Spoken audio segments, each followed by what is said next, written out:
नमस्कार दर्शकों, सुदर्शन नेत्रालय के एक और नए एपिसोड में आपका पुनः स्वागत है। जैसा कि आप जानते हैं कि हमारे इस चैनल पर हम आपको स्वास्थ्य से जुड़ी हुई तमाम जानकारियों से अवगत कराते रहते हैं। तो आज हम जो चर्चा करने जा रहे हैं वो नेत्र रोग से जुड़ी हुई है, और नेत्र रोग में भी एक ऐसे रोग से जुड़ी हुई है जो कि देश में नेत्र प्रत्यारोपण, पर्टिकुलरली जो कॉर्नियल ट्रांसप्लांट होता है, उसका सबसे बड़ा कारण है। और ये जो समस्या है या जो रोग है, ये गांव के लोगों में सबसे ज़्यादा देखने में आता है। खास तौर से उन लोगों में देखने में आता है जो खेती किसानी या पशुपालन के क्षेत्र में काम कर रहे होते हैं। तो ये बीमारी जो है जिसके बारे में हम बात कर रहे हैं उसको काली पुतली का संक्रमण कहते हैं। काली पुतली का जो संक्रमण है वो क्यों होता है और इसको किस तरह से डायग्नोस किया जाता है और इसके किस तरह के उपचार अवेलेबल हैं, इसके बारे में चर्चा करने के लिए आज हम मौजूद हैं सुदर्शन नेत्रालय के निदेशक एवं वरिष्ठ नेत्र रोग विशेषज्ञ डॉक्टर प्रतीक गुर्जर के साथ। तो सर, आपका हमारे चैनल में स्वागत है। और आज हम आपसे चर्चा करेंगे काली पुतली के संक्रमण के बारे में। ये क्यों होता है, कैसे होता है और उसकी डायग्नोसिस क्या है, इन सब के बारे में हम आपसे जानना चाहेंगे। जैसा कि आपने बताया कि ये फार्मर्स में, किसानों में बहुत कॉमन है, या जो पशुपालन के क्षेत्र में हैं उनमें बहुत कॉमन है। क्यों ऐसा है? क्योंकि हमने देखा है अक्सर जब किसान कटाई करने जाते हैं तो वो जब करते होते हैं तो उनकी आंख में कभी तिनका लग गया या कोई वेजिटेटिव ट्रॉमा हो गया, कभी झाड़ लग गया, कभी कुछ लग गया, तो वो आंख को उसके बाद मल लेते हैं। होता भी है कि वो कभी अगर पानी जो भी वहाँ अवेलेबल है उससे भी आंख धो लेते हैं।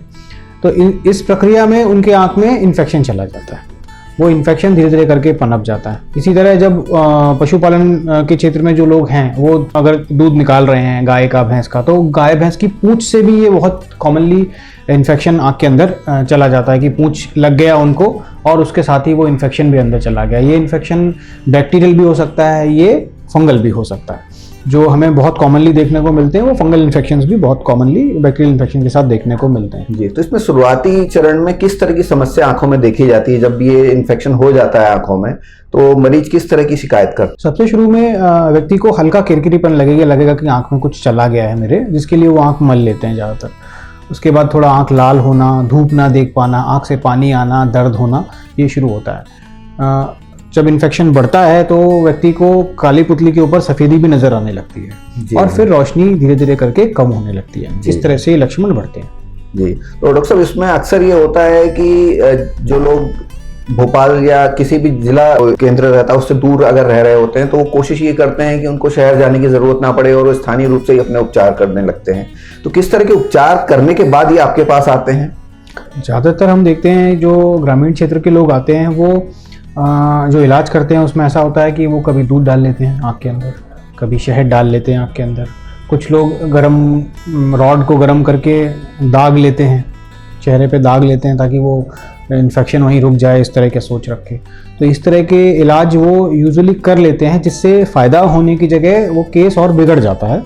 और जब हमारे पास जब तक आता है तब तक वो बहुत ही सीवियर, बहुत ही एडवांस स्टेज में अक्सर हम लोगों को केस देखने को मिलते हैं। जी, तो जब पेशेंट्स आपके पास आते हैं तो आप किस तरह से ये डिफरेंशिएट करते हैं कि इनको फंगल इन्फेक्शन है या बैक्टीरियल इन्फेक्शन है, और फिर उसके आगे का आप ट्रीटमेंट आगे? जी, जब पेशेंट हमारे पास आ रहे होते हैं तो हम सबसे पहले उनको एक कॉर्नियल स्क्रैपिंग करके एक छोटा सा टेस्ट होता है जिसमें हम आँख से, पुतली से छोटा सा एक नमूना ले लेते हैं और उसका माइक्रोस्कोपिक एग्जामिनेशन हम करके देखते हैं। उसमें हमें मालूम पड़ जाता है कि ये बैक्टीरिया है तो कौन सा बैक्टीरिया है, फंगस है तो कौन सा फंगस है। ये हम उस एग्जामिनेशन को करके देख सकते हैं और उसके ही हिसाब से उसका उपचार शुरू करते हैं। जी, तो डॉक्टर साहब, इसमें क्या ये जो समस्या है दवाइयों से ही ठीक हो जाती है या इसके आगे भी कोई उपचार की जरूरत पड़ती है? देखिए, अगर मरीज हमारे पास समय रहते आ जाता है तो ज़्यादातर केसेस में हम दवाइयों से ही घाव को सुखा लेते हैं। जी, पर कुछ केस ऐसे होते हैं जो बहुत ही लेट आते हैं हमारे पास, बहुत ही एडवांस स्टेज में, जब आँख की पुतली गल गई, फट गई, उसके बाद आते हैं। ऐसे केसेस में हमको नेत्र प्रत्यारोपण यानी कॉर्नियल ट्रांसप्लांटेशन करना पड़ता है, जिसमें हम उनकी खराब पुतली को दूसरे व्यक्ति की पुतली से बदल देते हैं। जी जी, तो डॉक्टर साहब, चलते चलते हम ये जानना चाहेंगे कि ये समस्या ना हो, इससे बचाव के उपाय कुछ हमारे दर्शकों को आप जरूर बताएं। मुझे लगता है इस समस्या को हम वहीं पे रोक सकते हैं जहाँ शुरू हो रही है, अगर छोटी छोटी सी चीज़ों का ध्यान रखा जाए। अगर आँख में तिनका लगता है तो, या कुछ भी जाता है, तो आँख को रगड़ना नहीं है, मलना नहीं है, मसलना नहीं है, क्योंकि मसलेंगे तो वो पुतली पे छोटे छोटे निशान छोड़ देगा जिसपे बैक्टीरिया ग्रो करने लग सकते हैं। खराब पानी नहीं डालना है आँख के अंदर। अगर आपको आँख को धोना भी है तो पीने के पानी से धोएं, या पानी को उबाल के ठंडा करके उसी पानी से धोएं।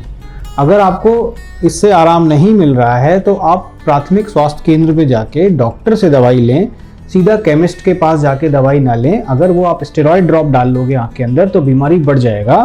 तो हम प्राथमिक स्वास्थ्य केंद्र पे जाके डॉक्टर को दिखा के एक दवा एंटीबायोटिक ड्रॉप स्टार्ट कर सकते हैं।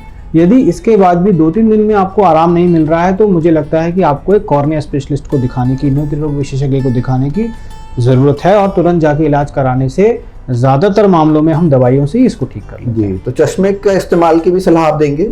हाँ, अगर पॉसिबल है, क्योंकि ज़्यादातर मैंने देखा है कि हमारे किसान भाई अगर चश्मा होता है तो वो पहनते नहीं हैं क्योंकि उनको प्रॉब्लम होता है उनके काम करने में, फील्ड में जाके काम करने में। अगर वो कटाई कर रहे हैं सिर्फ उस वक्त भी पहन पाएँ तो बहुत अच्छा रहेगा। प्रोटेक्टिव ग्लासेस ही पहन लें तो ये कचरा है, धूल है, झाड़ झंकार है, इनसे इनके आँखों का प्रोटेक्शन रहेगा तो डेफिनेटली ये होने का, कॉर्नियल अल्सर होने का चांसेस कम हो जाता है। जी जी, तो डॉक्टर साहब आपने आज काली पुतली के संक्रमण को लेकर के बहुत अच्छी जानकारी हमारे दर्शकों को दी। हम आशा करते हैं कि दर्शकगण, खासतौर से जो हमारे गांव में रहने वाले साथी हैं, वो लोग इस बात का जरूर ध्यान रखेंगे कि जब कभी वो अपने काम पर लगे हों तो अपनी आंखों की सुरक्षा का वो पूरा ध्यान दें ताकि ये समस्या वहीं के वहीं खत्म की जा सके और ऑपरेशन की नौबत ना आए। इस एपिसोड को आज हम यहीं समाप्त करते हैं। बहुत बहुत धन्यवाद।